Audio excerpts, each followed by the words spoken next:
Өткөндө айткандай эле каталардын артынан түштүк, бирок көп издеп чынында айтканда убара болгон жокпуз. Анткени катасы арбын жарнамага дароо эле жолуктук. Тагыраагы бул менин артымда турган баннер. Каталар өзгөчө көп, ошондуктан дароо эле баштай берсем. Орус текстине батыраак көз чаптыра кетели. Биринчи эле сөз ультразвуковая туура эмес жазылган. Анткени р тамгасынан кийин а жазылмак. Бирок эмнегедир кыргыз текстин жазып жатышканда туура кылып аны жазышыптыр. Бул кызыктуу. Экинчи сүйлөмгө өтө берели. Имплантация деген биринчи сүйлөм экен, андан кийин тире коюлуп, экинчи сүйлөм кетип жатат. Бул туура эмес, анткени кош чекит жазылмак. Анткени экинчи сүйлөм биринчи сүйлөмдү толуктап турат. Деги эле бирок бүтүндөй эле сүйлөм туура эмес жазылыптыр. Ал эми кыргыз текстине өтсөк, ультразвук деген сөз жазылган. Такыр эле кыргыз тилине которулбаптыр. Анткени Юдахиндин сөздүгүнө баш баксак, ал жакта ультразвук деген ультра тыбыш деп которулуп жатат.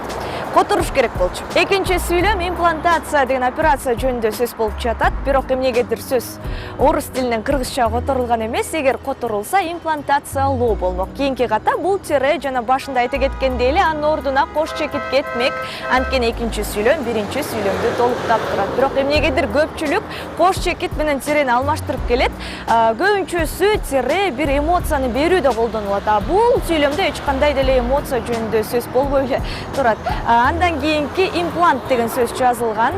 Бул сөз кыргыз тилиндеги бир да сөздүктөрдө жок, ошондуктан адабий нормага кирбейт. Ал эми баннерде албетте адабий нормага кирген сөз жазылышы керек болчу. Туура варианты имплантат.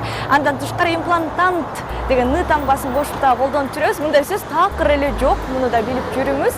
Кийинки ката Израилде деген сөздө бул жакта жумшартуу белгиси жазылып турат.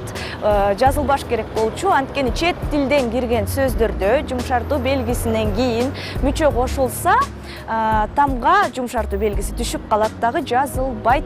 Акыркы ката бул чоң деле ката эмес.